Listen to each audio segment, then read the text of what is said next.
you'll spend a lot of time wondering why what once worked for you suddenly doesn't. Think back to high school.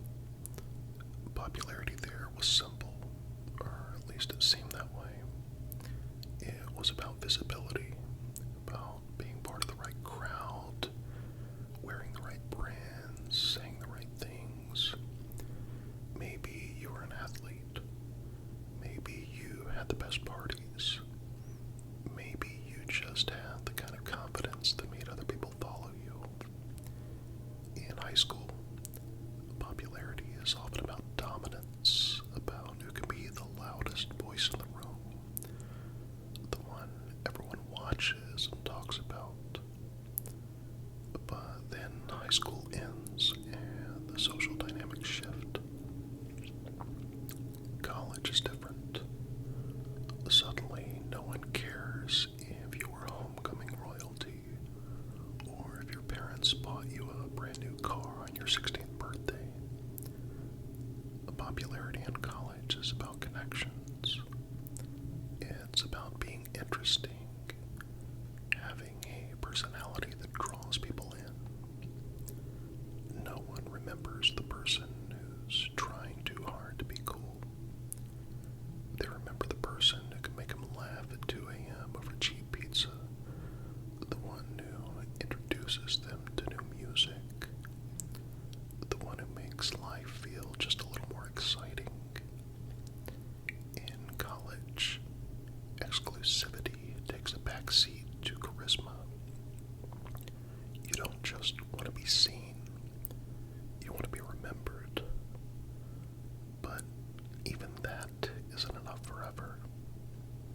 You graduate, and suddenly the things that made you popular in college, the carefree attitude, the ability to drink anyone under the table, the magnetic energy that kept people up all night talking, don't necessarily translate to the workplace. Now, popularity isn't about who's the most fun. It's about who's the most respected, who's in the right conversations, who gets invited into the rooms where real decisions happen. And here's where some people make a mistake. They think that because they've entered the professional world, the social events don't matter anymore. They assume that as long as they work hard, keep their head down, and meet their deadlines, that's all that matters. But that's not how it works. The people who move up, the people who get noticed, the people who build real influence, they understand the power of showing up. Just like in high school, just like in college, the social presence still matters. In your professional life, parties, networking events, office happy hours, these aren't just distractions, they're opportunities. They're the places where people let their guard down, where real relationships are built.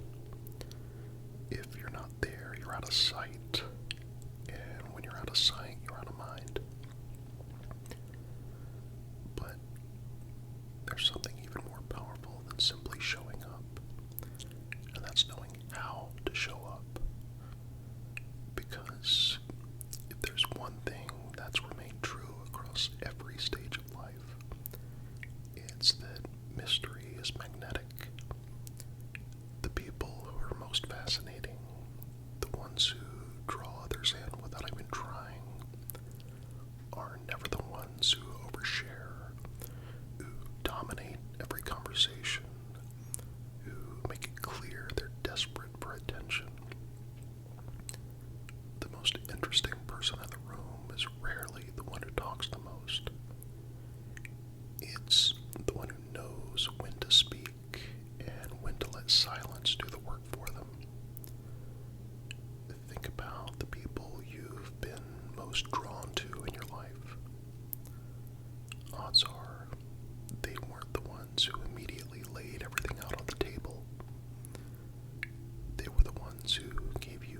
just enough to make you curious, just enough to make you want to know more. Mystery isn't about being distant or aloof. It's about being intentional. It's about making people lean in instead of tuning you out. And when you master that, people start to notice. Now, being noticed is only the first step. What do you do with that attention? That's where real influence begins. What happens when you get it wrong? When you try to play by the rules of the past instead of adapting to the present? The answer is simple. You get left behind. We've all seen it before.